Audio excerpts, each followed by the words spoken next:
The legend begins. In the heart of the quaint town of Ebonridge, a foreboding legend loomed over the populace for generations. This tale spoke of the Eldritch Oak, an ancient, gnarled tree standing in the midst of the dense blackwood forest. The tree's twisted branches reached out like skeletal hands, and its bark was as dark as midnight. Local folklore claimed that the Eldritch Oak was cursed, a vessel for unspeakable evil that preyed on the unwary. The legend began centuries ago when the town was still young. A witch, known only as Morgana, was said to have lived deep within the blackwood forest. The townsfolk, fearing her power, accused her of malevolent sorcery and sentenced her to death. As she was bound to the tree and set aflame, she uttered a chilling curse with her dying breath. Her spirit, vengeful and wrathful, was said to inhabit the Eldritch Oak, bringing misfortune and death to any who dared to approach it. Chapter 1: The Invitation. It was late autumn when a group of 5 friends, Ethan, a local historian, Rachel, a botanist, Mark, an aspiring writer, Claire, a skeptic with a love for mysteries, and Lucas, a fearless adventurer, gathered at Ethan's home. They were drawn together by their shared curiosity about the Eldritch Oak and a desire to uncover the truth behind the legend. Ethan, having spent years researching the town's history, believed he had found clues that might lead them to the tree's location. Armed with old maps, lanterns, and camping gear, the group set out on their expedition one crisp, mist-laden morning. As they ventured deeper into the blackwood forest, the trees grew denser, and the path became harder to follow. A sense of unease settled over them, and the usual forest sounds were eerily absent. The only noise was the crunching of leaves beneath their feet and the occasional hoot of an owl. Chapter 2: The Descent into Darkness. The deeper they ventured, the darker the forest became. Rachel noted that the flora seemed unnaturally twisted, and even the air felt thick with a sense of dread. Mark, trying to lighten the mood, recited some of the tales he had heard about the Eldritch Oak, but his stories only seemed to heighten their anxiety. After hours of trekking, they came upon a clearing bathed in an unnatural, silvery light. At the center stood the Eldritch Oak. Its appearance was even more sinister than the legends had described.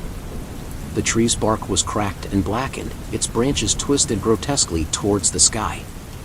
As they approached, they noticed strange markings etched into the bark, resembling runes of an ancient, unknown language. Ethan, entranced by the sight, began to trace the markings with his fingers, oblivious to the warnings of his friends. Chapter 3: The Awakening. A sudden, chilling wind swept through the clearing, carrying whispers that seemed to emanate from the tree itself. The temperature plummeted, and the ground beneath their feet trembled. The runes on the tree began to glow with an eerie, green light. Rachel, drawn by an unseen force, placed her hand on the tree. A sharp pain shot through her, and she screamed as her eyes rolled back in her head. The others rushed to her side, but an invisible barrier prevented them from getting close. Rachel's body convulsed, and her voice took on a guttural, otherworldly tone. "You have awakened the curse," she intoned. "Morgana's wrath shall consume you all." With a final, ear-piercing shriek, Rachel collapsed to the ground, unconscious but alive.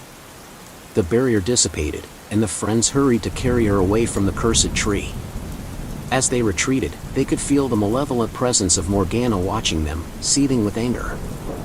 Chapter 4: The Haunting Begins.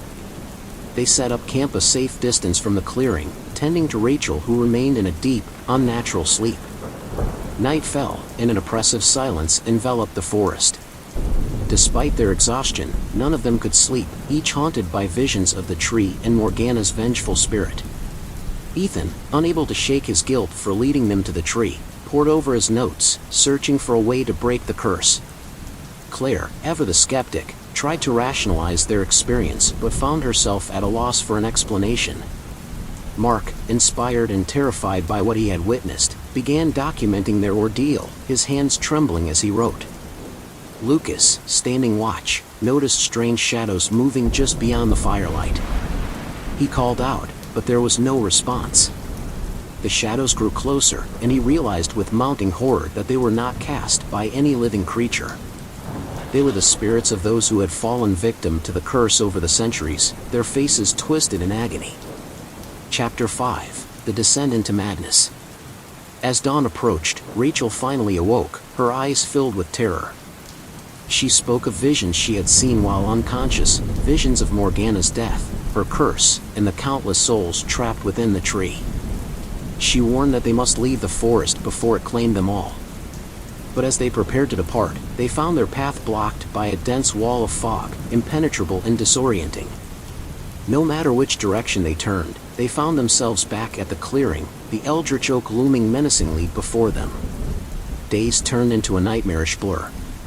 The forest seemed to warp and shift around them, playing tricks on their minds.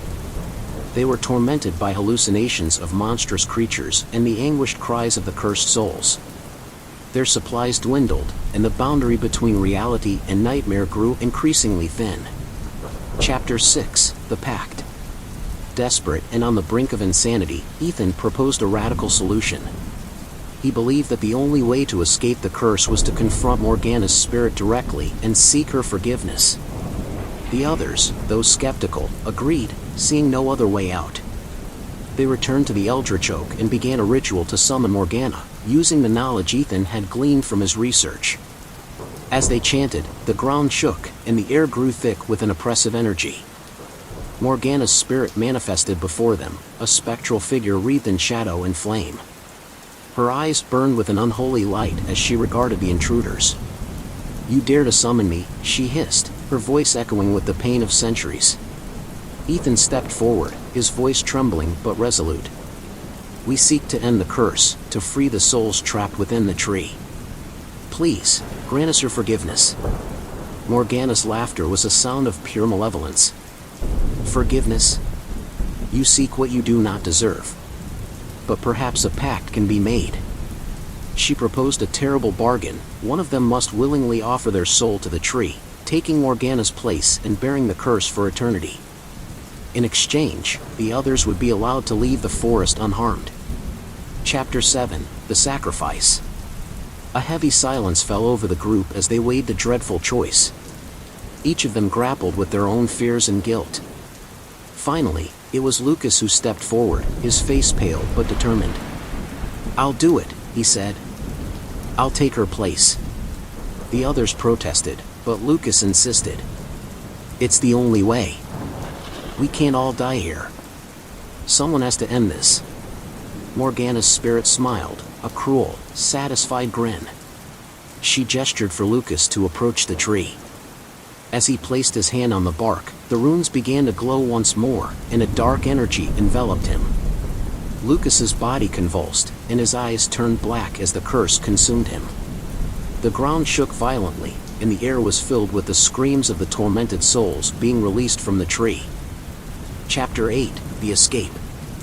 As Lucas's sacrifice took hold, the fog lifted, and the forest began to return to its natural state. The malevolent presence that had haunted them dissipated, and the oppressive atmosphere lightened. Ethan, Rachel, Mark, and Claire, though grief-stricken, knew they had to leave before the curse could ensnare them again. They made their way out of the forest, guided by the morning light breaking through the trees. Back in Ebonridge, they recounted their harrowing ordeal, but few believed their tale.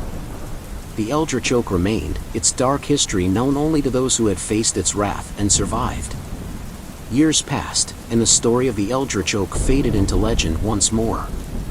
But the curse was not truly broken.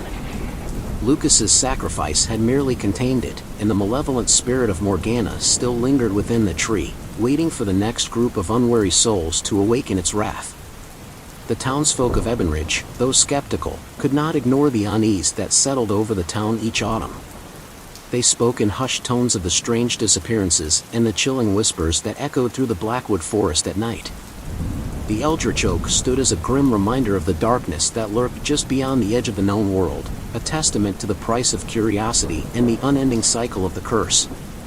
And those who dared to venture into the heart of the forest, drawn by the legend, would find themselves ensnared by the same malevolent force that had claimed so many before them. Don't forget to subscribe.